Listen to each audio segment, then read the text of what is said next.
Bonjour à tous, j'espère que vous allez bien. Donc dans cette vidéo, on va comparer la prospection par email et la prospection par LinkedIn, vous donner un peu les avantages, les inconvénients, les limites de chacune de ces méthodes. Donc cette vidéo, c'est pas une vidéo tutoriel, il y a le reste de la chaîne YouTube où il y a plein de tutos sur comment faire de la prospection par LinkedIn, comment faire de la prospection email, comment avoir une bonne délivrabilité, etc. Donc je vous invite tout d'abord à vous abonner à la chaîne YouTube parce qu'il y a pas mal de vidéos encore qui vont arriver. Mais voilà, le but de cette vidéo, c'est plus de la réflexion, de la discussion. Et n'hésitez pas à poser vos questions en commentaire si vous en avez. Donc, et à la fin de cette vidéo, on parlera aussi de la prospection multicanal qui va en plus bientôt arriver sur Emilia. Mais globalement, voilà, ce qu'il faut distinguer entre LinkedIn et l'email, c'est que l'avantage de l'email, c'est la scalabilité. C'est-à-dire aujourd'hui, c'est très facile, même si ça demande un peu de logistique, c'est très facile d'acheter des noms de domaine et de prendre beaucoup de boîtes mail. Par exemple, moi j'ai plein de boîtes mail, nils@tryemelia.com, getemelia.io, etc., etc. Donc ce qui me permet de scaler mon outreach, ma prospection. Donc je vais pouvoir envoyer entre 500 et 1000 emails par jour. Donc ça, c'est l'avantage numéro un de l'email, c'est la scalabilité. À la différence de LinkedIn, où LinkedIn, c'est très compliqué de créer des faux comptes. Si vous créez des faux comptes et que vous automatisez votre prospection, vous risquez fort de vous faire bloquer très rapidement le compte. Donc la logistique d'avoir des faux comptes, de les faire grossir, etc. En plus, vous ne pouvez pas créer 20 comptes au même nom. Donc vous êtes obligé de créer des faux noms, etc. Donc c'est quand même compliqué. Après, moi par exemple, on est 4 chez Emilia. J'utilise le compte de mes associés pour prospecter. Mais n'empêche que ça fait 4 comptes, alors que de l'autre côté, avec seulement mon nom, je peux avoir 15, 20, 30, 50 boîtes mail et donc envoyer beaucoup plus. L'inconvénient de l'email, c'est plus le côté technique, logistique, de créer les noms de domaine, créer les boîtes mail, les mettre à chauffer.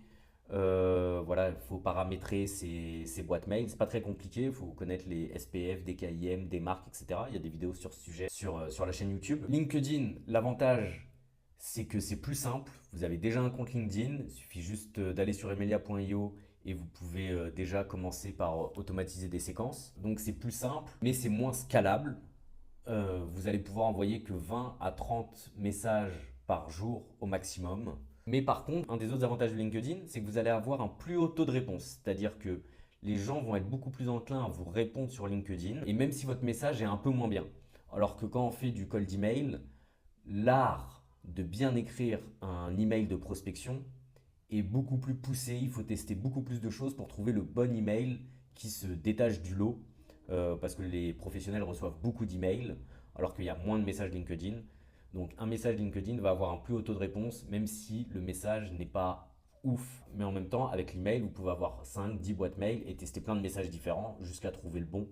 Donc LinkedIn, un plus haut taux de réponse, mais l'email, vu qu'on peut envoyer beaucoup plus, même si le taux de réponse en valeur relative est plus bas, vous aurez forcément beaucoup plus de réponses si vous envoyez beaucoup plus d'emails. C'est un peu les avantages, les inconvénients. Je vous invite à voir la vidéo LinkedIn Sales Navigator Scrapper, parce que la première étape quand on veut faire de la prospection, c'est de récupérer des données.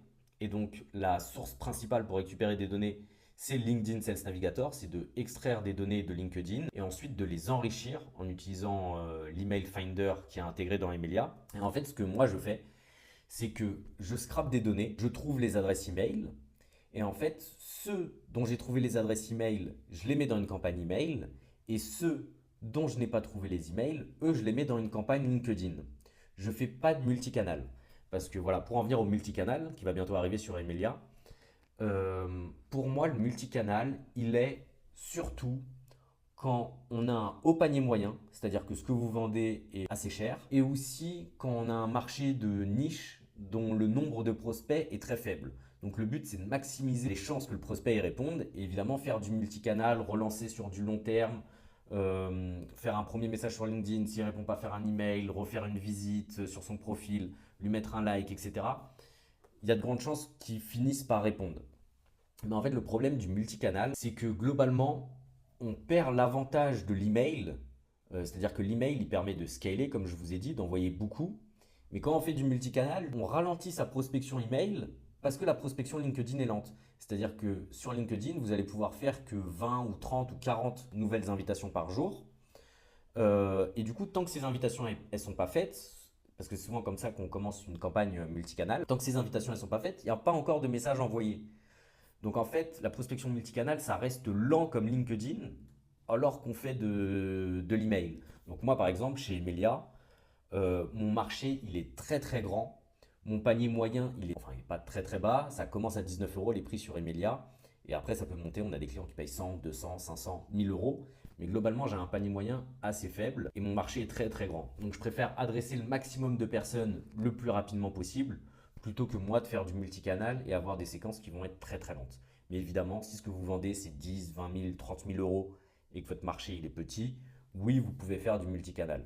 Mais globalement, voilà, moi je trouve que le multicanal c'est lent. On se retrouve avec les désavantages des deux, de l'email et de LinkedIn. Après, voilà, ça a quand même son intérêt. Peut-être je changerai d'avis dans le futur. Et si on fait le multicanal, c'est parce qu'il y a la demande dessus. Mais nous, personnellement, je pense qu'on n'en fera pas. Ça colle pas avec notre cas d'usage. Donc voilà, j'espère que cette vidéo, elle aura été utile. Si vous avez des questions, n'hésitez pas à les mettre en commentaire, à vous abonner à la chaîne pour plus de vidéos sur comment automatiser votre prospection d'une manière globale et l'améliorer au maximum. Bonne journée à vous, à bientôt.